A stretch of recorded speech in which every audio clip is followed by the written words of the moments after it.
Shannon Gabriel completed his third 5-wicket haul in 5 innings as the West Indies completed a crushing victory over Bangladesh by an innings and 219 runs just before lunch on the third day of the first test in Antigua on Friday. Wicketless in the demolition of the tourists for the lowest test innings score, 43, on the opening morning, Gabriel started the wrecking job in the second innings with 4 wickets on the fourth evening. He then bowled Kamrul Islam when play resumed to finish with 5-77 as the Bangladeshis were dismissed for 144 to hand the home side the largest innings victory ever in a test in the Caribbean.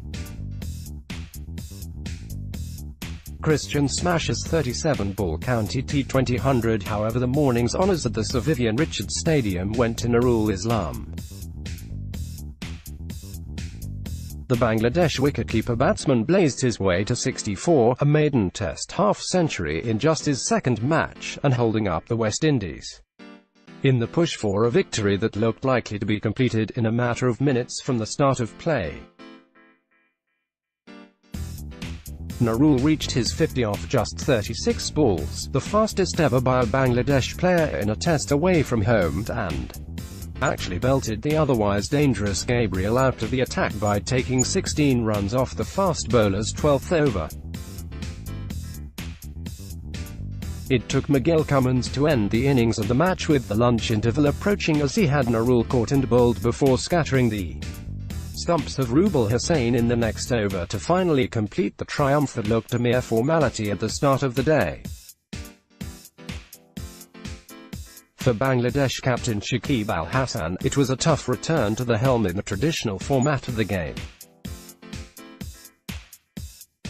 Day 1 highlights: Roach the Destroyer as Tigers rolled for 43. "We need to adapt better to these conditions," he admitted. "It is not something we are familiar with, but we have to spend the next 5 days getting ready for a similar situation when the next test begins, that second and final test of the brief series begins July 12 in Kingston, Jamaica, where another green, fast bowler-friendly track is expected to be prepared in keeping with the trend of playing surfaces, starting with the drawn 3-test series against Sri Lanka.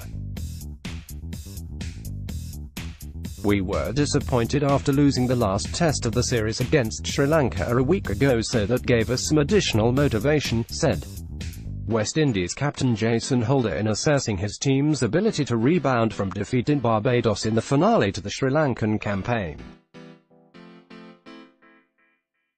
"We needed to be a little more clinical in the second innings, but I'm looking now to us setting the tone again for the second test." Holder certainly meant business at the start of the day, with the visitors resuming at 6-62 when, after delivering a wide first ball, he had Mahmud Allah well caught low down at third slip for his third wicket of the innings.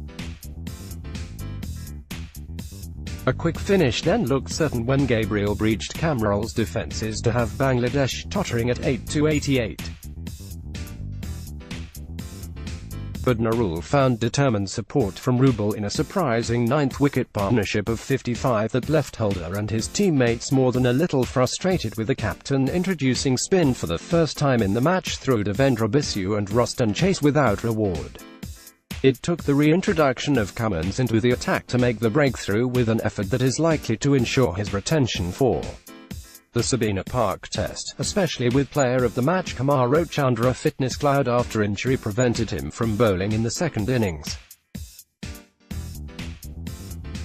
Australia beat Zimbabwe despite late batting wobble. "I am confident whenever I play against Bangladesh," said Roach in reflecting on his devastating first innings performance when he finished with figures of 5 for 8, the 5 wickets coming in the space of 12 balls.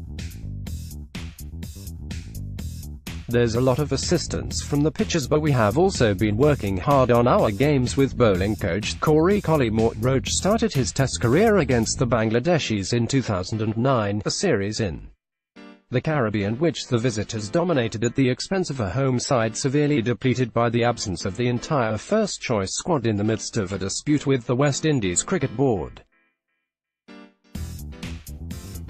Now though, the circumstances are very different, and even if Roach is sidelined from the second test, it will require a massive turnaround in form for Bangladesh to be competitive against these same opponents in a week's time.